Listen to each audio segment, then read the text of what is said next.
이제 오늘 우리에게 주신 하나님의 말씀을 함께 나누겠습니다. 오늘은 요한계시록 8장 1절부터 13절까지 말씀 함께 봅니다.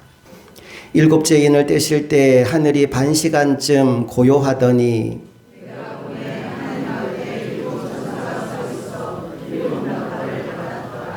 또 다른 천사가 와서 제단 곁에 서서 금향로를 가지고 많은 향을 받았으니 이는 모든 성도의 기도와 합하여 보좌 앞 금제단에 드리고자 함이라.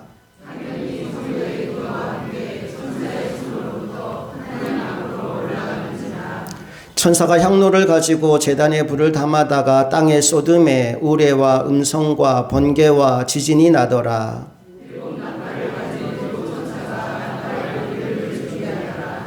첫째 천사가 나팔을 부니 피 섞인 우박과 불이 나와서 땅에 쏟아짐에 땅의 3분의 1이 타버리고 수목의 3분의 1도 타버리고 각종 푸른 풀도 타버렸더라.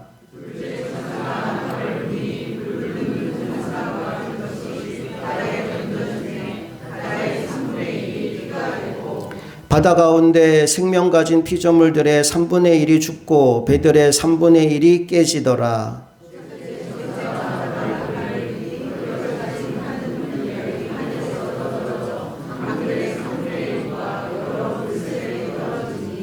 이 별 이름은 쓴쑥이라. 물의 3분의 1이 쓴쑥이 되매 그 물이 쓴 물이 되므로 많은 사람이 죽더라.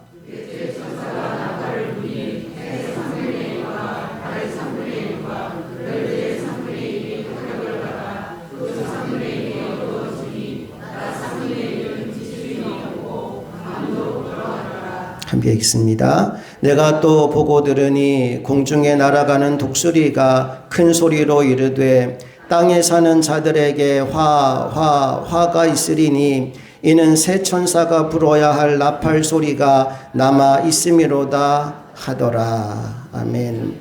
뭔가 무서운 일들이 막 벌어지고 있는 느낌이 드는 본문인데요.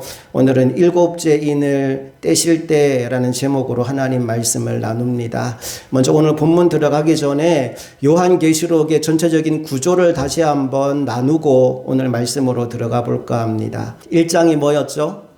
서론입니다. 1장은 요한계시록이 어떻게 시작된 책인지를 보여주는 장면입니다. 요한이 밤모섬에 유배되어 가서 주의 날에 홀로 예배하고 있는 그때 성령의 감동하심과 함께 성령의 음성이 들려오고 환상이 보여집니다. 그리고 네가 보고 들은 모든 것들을 소아시아 7교회 에베소, 서머나, 버가모, 두아디라, 사데, 빌라델비아, 라오디게아에 편지로 써서 보내라 라고 하는 주님의 음성을 듣는 내용이 1장입니다. 그리고 2장과 3장에 가보면 아까 언급했던 그 7교회의 각 교회마다의 상황을 가지고 주님이 칭찬하기도 하고 책망하기도 하고 권면하기도 하는 내용이 기록되어 있습니다. 4장과 5장에는 뭐가 나왔을까요? 하늘의 예배. 하나님이 요한을 불러 올리십니다. 천상으로 불러 올리셔서 저 하늘에서 드려지는 영광스러운 예배에 참석하게 하십니다. 그래서 하나님 아버지의 보좌 옆에 있는 내생물과 장로들과 천사들이 하나님을 막 찬양하는 영광의 예배를 경험하게 하고요. 5장에 넘어가면 두루마리 하나가 하나님 오른손에 있는데 그 두루마리를 떼실 자가 없어서 요한이 울고 있었어요. 그때 장로 중에 하나가 와서 떼실 분이 있다라고 얘기하는데 쳐다보니까 어린 양 예수가 오십니다. 그분이 하나님 오른손에서 두루마리를 건네받아요. 그러자 또 저 하늘에 있는 모든 피조물들이 우리 주 예수 그리스도를 찬양하는 영광의 예배를 올려드립니다. 그렇게 4장과 5장에는 영광스러운 하늘의 예배가 드려지는 장면이 나옵니다. 그리고 6장부터 인을 하나씩 떼기 시작하는데 6장부터 16장까지가 사실은 요한계시록에서 가장 어려운 부분이라는 말씀을 드렸습니다. 왜냐하면 7이라는 숫자로 3가지 사건이 중첩되어 나오기 때문입니다. 뭐뭐뭐 나오죠? 7개의 인, 7개의 나팔, 7개의 대접 이야기가 나옵니다. 그리고 이 모든 이야기가 끝나고 17장, 18장에 보면 이 세상, 이 땅, 바벨론은 멸망하고 19장, 20장에서 예수 그리스도의 최후 승리가 주어지는 장면이 펼쳐집니다. 그리고 마지막 21장과 22장에 새하늘과 새 땅, 새 예루살렘이 건설되는 것으로 요한계시록은 마무리됩니다. 오늘 우리가 나누는 부분이 7개의 인 중에 마지막 인이 떼어지는 장면인데요. 이 땅에는 멸망의 소식입니다. 그러니까 무서운 소리로 들려올 수 있어요. 하지만 믿음의 사람들에게는 구원의 소식입니다. 그리고 하나님의 나라가 이 땅에 세워져 가는 그 첫 출발이 이루어지는 소식입니다. 오늘 이 7째 인이 떼어지는 이 사건을 통하여서 우리에게 주시는 하나님의 말씀, 우리 믿는 자들을 향한 하나님의 마음을 깨닫는 저와 여러분 될 수 있기를 간절히 축복합니다. 자, 지난주까지 우리가 나누었던 말씀이 7째 인을 떼시는 내용 중에 6장에서 6번째 인을 떼는 장면까지 보았습니다. 특별히 6번째 인을 뗐을 때 그야말로 이 세상에는 천재지변이 일어나게 됩니다. 속담 가운데 하늘이 무너져도 솟아날 구멍이 있다는 속담이 있잖아요. 그 속담처럼 진짜 하늘이 무너지게 됩니다. 6장 12절부터 14절까지를 다시 한번 기억을 되새기며 읽어보겠습니다. 시작. 내가 보니 6째 인을 떼실 때 큰 지진이 나며 해가 검은 털로 짠 상복같이 검어지고 달은 온통 피같이 되며 하늘의 별들이 무화과 나무가 대풍에 흔들려 설익은 열매가 땅에 떨어지는 것 같이 땅에 떨어지며 하늘은 두루마리가 말리는 것 같이 떠나가고 각 산과 섬이 제자리에서 옮겨지매. 한마디로 난리가 난 겁니다. 그림으로 표현하자면 이런 상황이에요. 해가 검어지고 달이 피같이 변하고 하늘이 말려버리고 하늘에서 막 별들이 막 떨어지고 이 땅이 난리가 납니다. 그러자 땅에 속해 있던 임금들과 왕족들과 장군들과 부자들과 강한 자들 기타 등등 이 땅에 속해 있는 모든 사람들이 두려워 떨면서 산들과 바위들에게 우리를 좀 가려달라고 어린 양의 진노에서 우리를 가려달라는 호소를 하게 되지요. 하지만 아무리 호소하고 또 둘러봐도 그들이 피할 곳은 어디에도 없었습니다. 그래서 절망 가운데 외친 그들의 마지막 외침이 6장 17절이에요. 같이 읽어봅니다. 그들의 진노의 큰 날이 이르렀으니 누가 능히 서리요 하더라. 말하자면 하늘이 무너졌으니 살 소망, 살 수 있는 가능성이 이제 제로가 되었다는 말입니다. 그런데 7장에 넘어가 보면 희망의 메시지가 들려옵니다. 그 진노 가운데에서 설 자들이 있다는 거예요. 그게 누구냐? 바로 이마에 인침받은 14만 4천 명입니다. 7장 4절에 이런 말씀이 나오죠. 같이 읽어봅니다. 내가 인침을 받은 자의 수를 들으니 이스라엘 자손의 각 지파 중에서 인침을 받은 자들이 14만 4천이니. 그런데 이 14만 4천이라는 숫자는 실제 숫자가 아니고 구원받은 백성들을 가리키는 상징적인 숫자라고 했습니다. 아니나 다를까 잠시 후에 흰옷을 입은 아무도 능히 셀 수 없는 큰 무리가 요한의 눈앞에 등장합니다. 9절로 가볼게요. 이 일 후에 내가 보니 각 나라와 족속과 백성과 방언에서 아무도 능히 셀 수 없는 큰 무리가 나와 흰옷을 입고 그 손에 종려나무를 가지고 보좌 앞과 어린 양 앞에 서서. 보세요. 아무도 능히 셀 수 없는 큰 무리가 나옵니다. 그리고 그들이 함께 이런 노래를 불러요. 10절 다 같이 큰 소리로 외쳐 이르되 구원하심이 보좌에 앉으신 우리 하나님과 어린 양에게 있도다 하니. 여러분, 이 노래의 내용이 무엇입니까? 나의 구원은 나의 공로에 의한 것이 아니고 나는 아무 공로 없으나 하나님 아버지와 어린 양 예수의 은혜로 말미암아 구원에 이르게 되었다는 것입니다.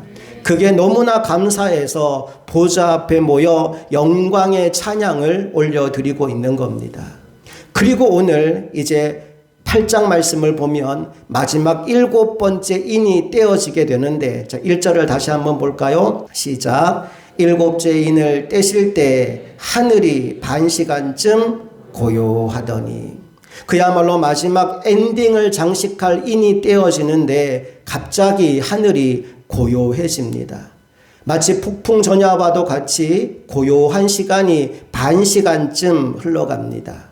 그리고 요한의 눈앞에 새로운 환상이 펼쳐지게 되는데 7 나팔을 들고 있는 7 천사가 등장하게 되지요. 2절로 가볼까요? 시작. 내가 보매 하나님 앞에 7 천사가 서 있어 7 나팔을 받았더라. 예, 새로운 등장인물입니다. 그런데 말씀을 보니까 그들의 이야기로 곧바로 들어가지 않고 또 다른 천사 이야기를 먼저 들려주지요. 3절로 가봅니다. 시작. 또 다른 천사가 와서 제단 곁에 서서 금향로를 가지고 많은 향을 받았으니 이는 모든 성도의 기도와 합하여 보좌 앞 금제단에 드리고자 함이라.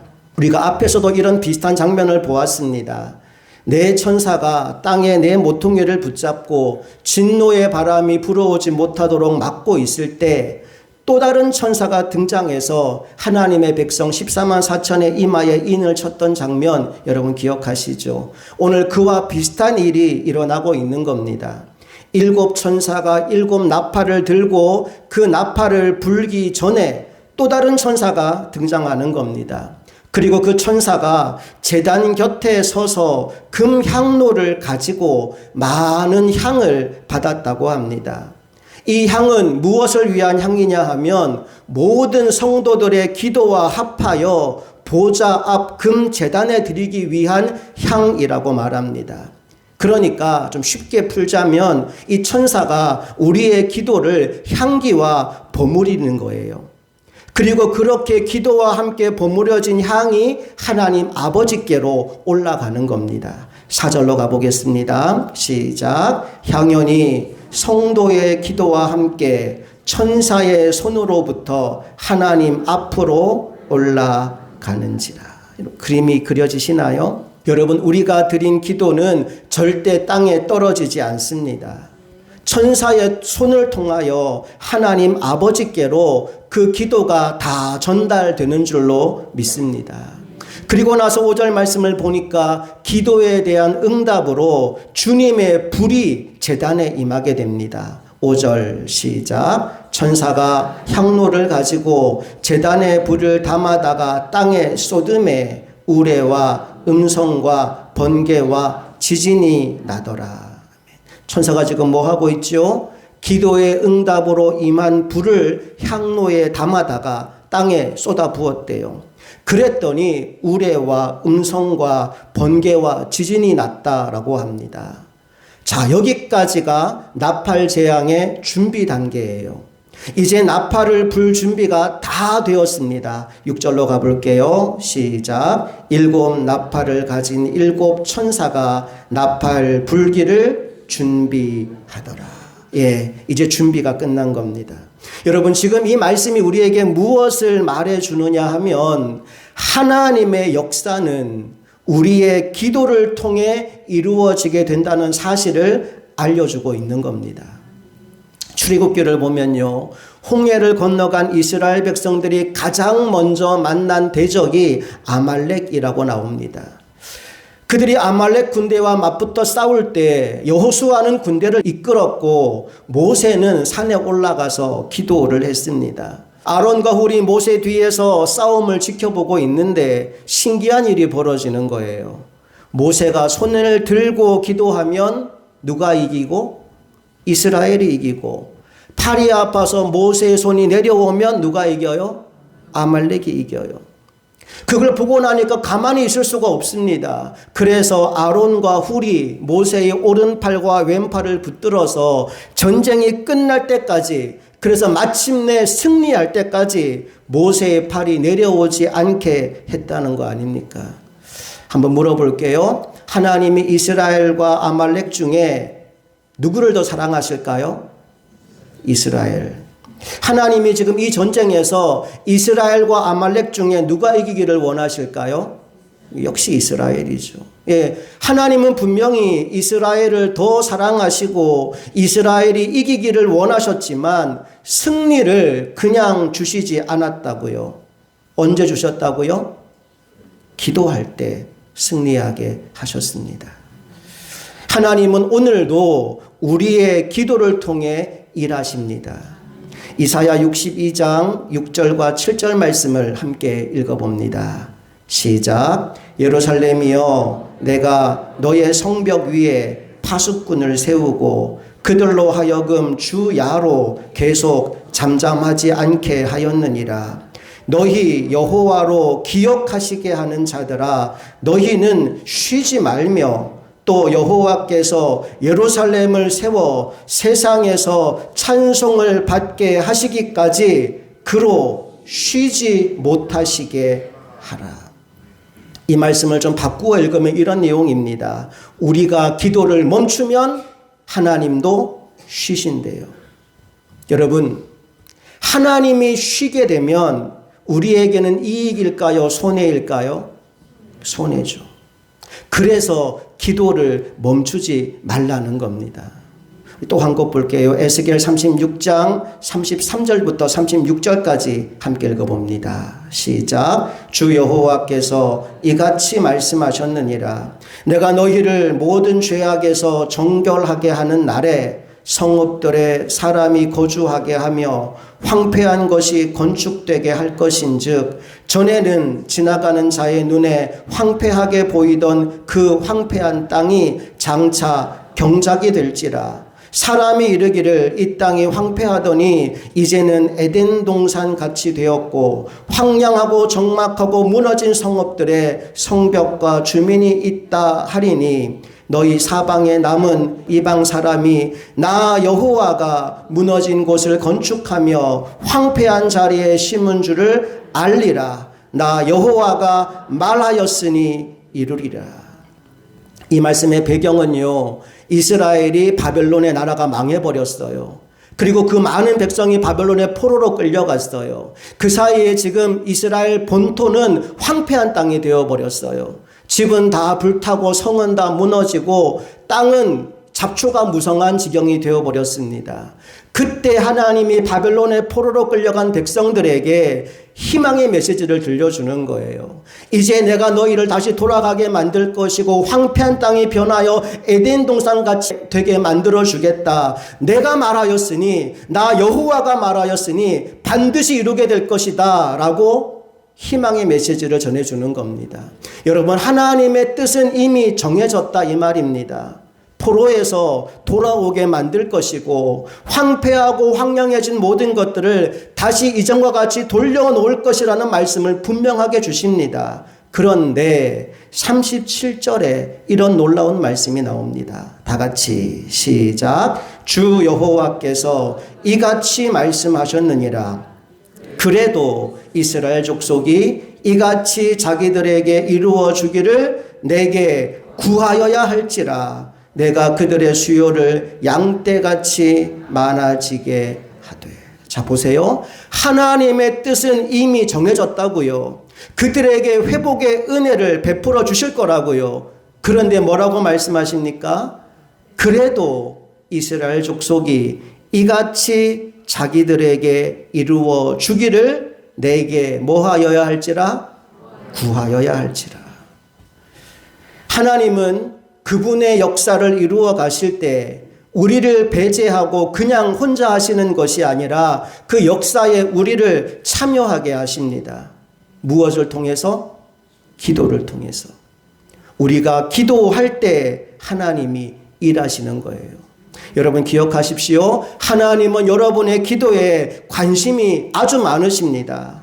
여러분의 기도를 먼저 받고 그 후에 그 기도에 대한 응답으로 그분의 역사를 이루어 가십니다.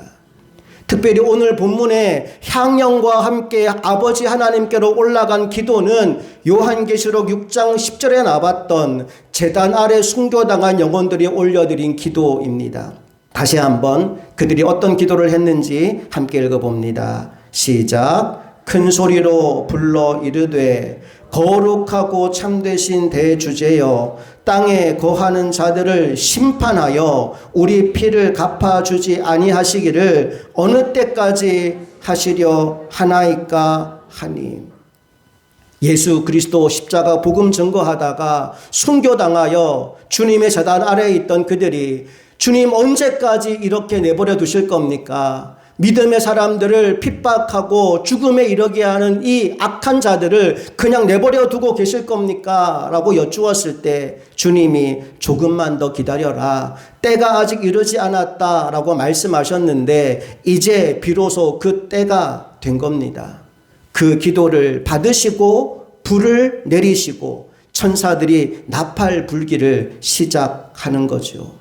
그리고 나팔을 불 때마다 이 땅에는 심판과 재앙이 내려지게 됩니다. 자, 7절로 가봅니다. 시작. 첫째 천사가 나팔을 부니 피 섞인 우박과 불이 나와서 땅에 쏟아짐에 땅의 3분의 1이 타버리고 수목의 3분의 1도 타버리고 각종 푸른 풀도 다 타버렸더라.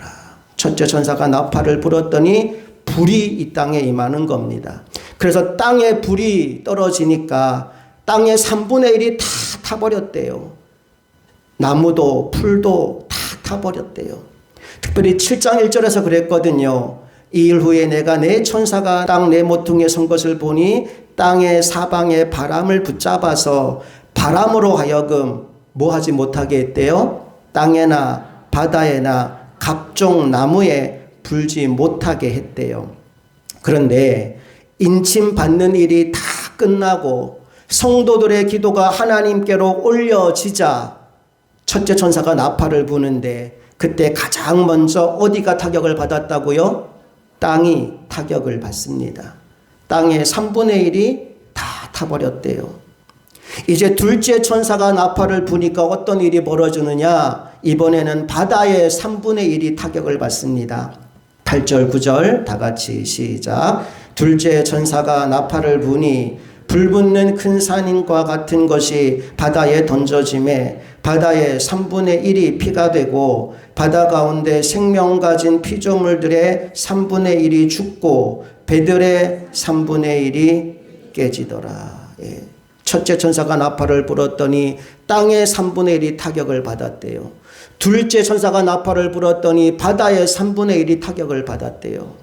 숨 쉴 틈 없이 셋째 천사가 나팔을 붑니다. 그러자 이번에는 강물이 쓰게 되어서 마시지 못할 물이 되어버립니다. 10절 11절 시작. 셋째 천사가 나팔을 부니 횃불같이 타는 큰 별이 하늘에서 떨어져 강들의 3분의 1과 여러 물샘에 떨어지니 이 별 이름은 쓴 쑥이라. 물의 3분의 1이 쓴 쑥이 되매 그 물이 쓴 물이 되므로 많은 사람이 죽더라.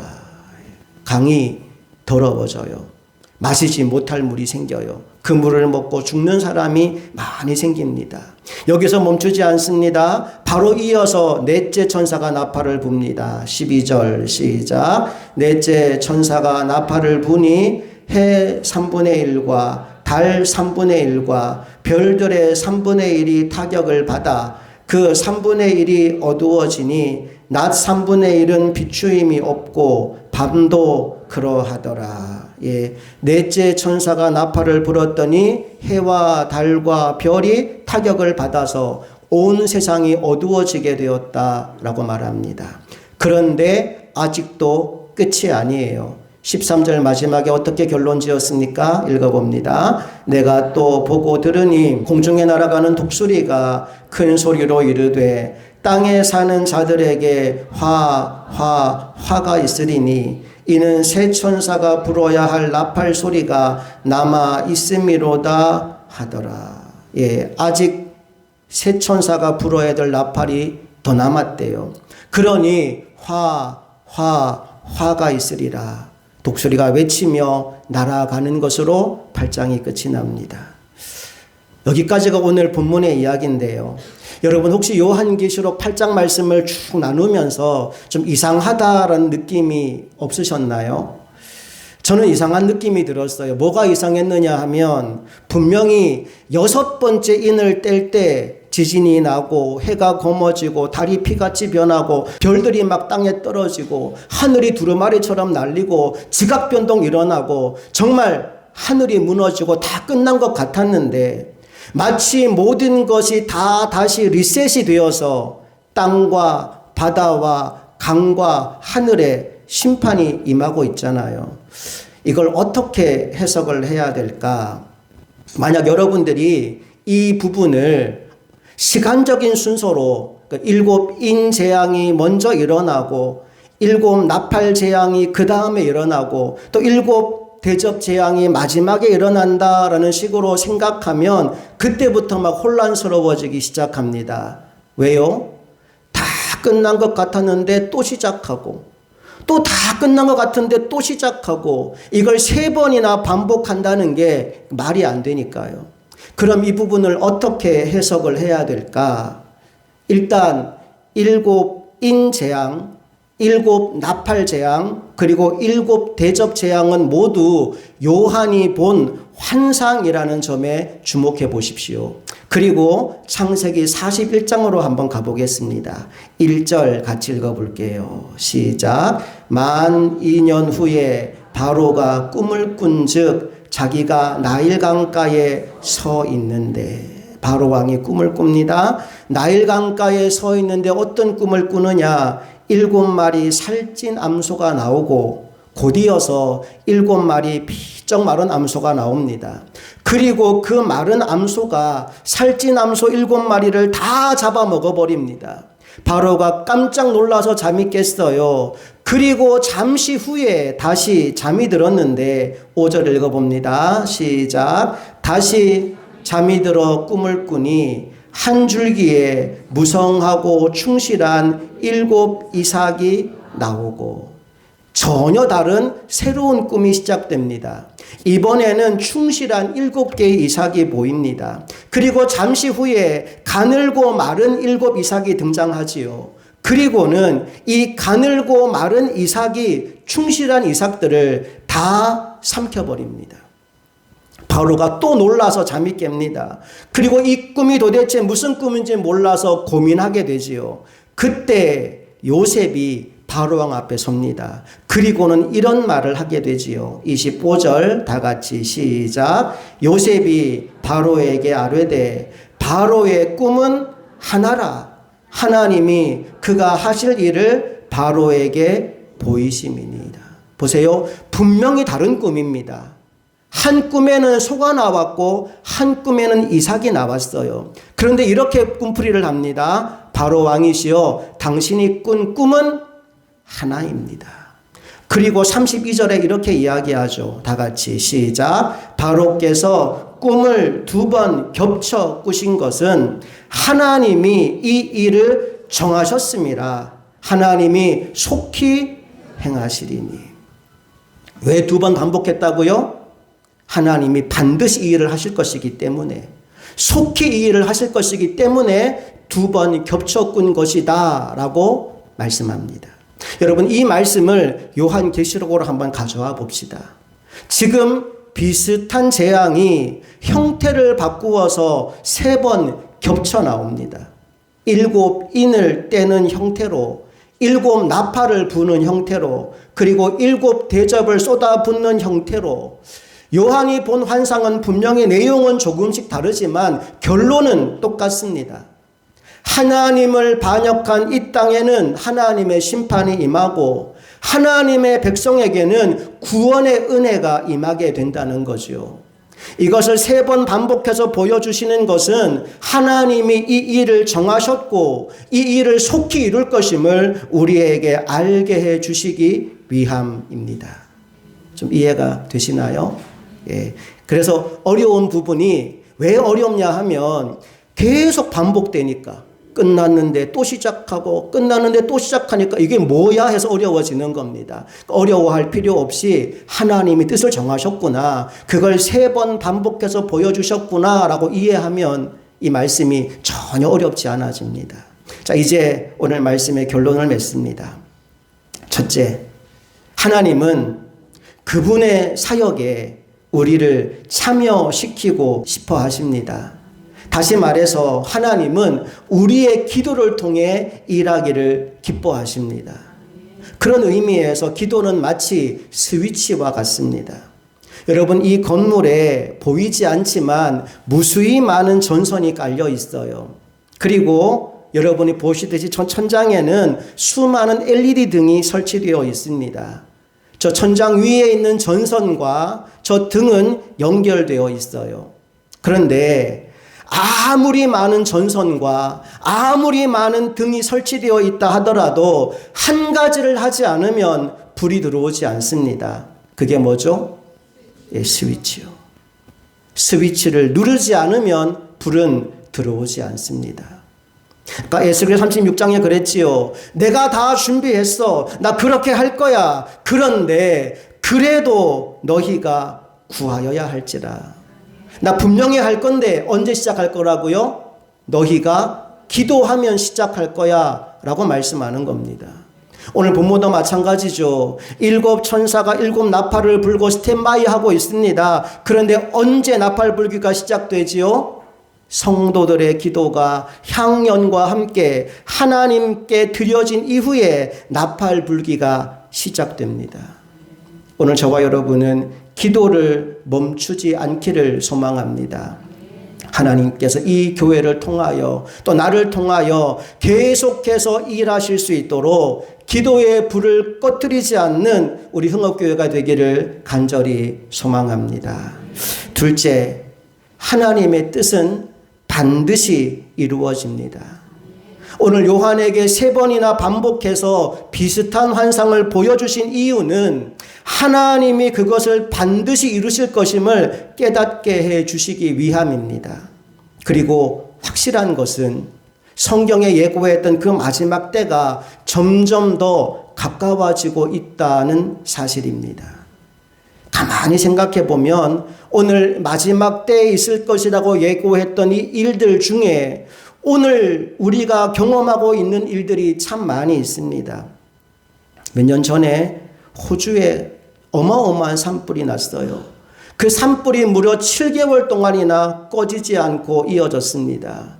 그래서 너무나 많은 수목과 너무나 많은 짐승들이 불에 타버리는 안타까운 일을 경험했지요. 바다는 또 얼마나 많이 오염되어 있습니까? 지금 후쿠시마 오염수 방류로 인해서 해양 생태계가 어떻게 변화될지, 어떤 악영향이 일어날지 우리는 짐작할 수도 없습니다. 마시는 물도 안전하지 않아요. 물을 돈 주고 사 먹는 시대가 올 것이라고 과거에 누가 예상이나 했겠습니까? 그런데 지금은 다 돈을 주고 물을 사 먹지 않습니까? 아프리카 같은 곳을 보세요. 마실 물이 없어서 흙탕물을 퍼서 마십니다. 그 물을 먹고 병이 들어 죽어가는 원주민들이 얼마나 많은지 모릅니다. 무슨 얘기입니까? 나팔 재앙을 지금 우리가 실제로 경험하고 있다는 거예요. 수목이 불에 타고 바다가 오염되어 바다 생물들이 죽어가고 마실 물이 없어 고통당하는 일들이 지금 우리 눈앞에서 벌어지고 있다는 겁니다. 그러니 우리에게는 때를 분별하는 지혜가 필요합니다. 로마서 13장 11절은 이렇게 말씀합니다. 다 같이 시작. 또한 너희가 이 시기를 알거니와 자다가 깰 때가 벌써 되었으니 이는 이제 우리의 구원이 처음 믿을 때보다 가까웠습니다. 예, 주님 오실 날이 얼마 안 남았대요. 자다가 깰 때가 벌써 되었습니다. 그러니 우리가 어떻게 살아야 될까요? 12절부터 14절까지 읽어봅니다.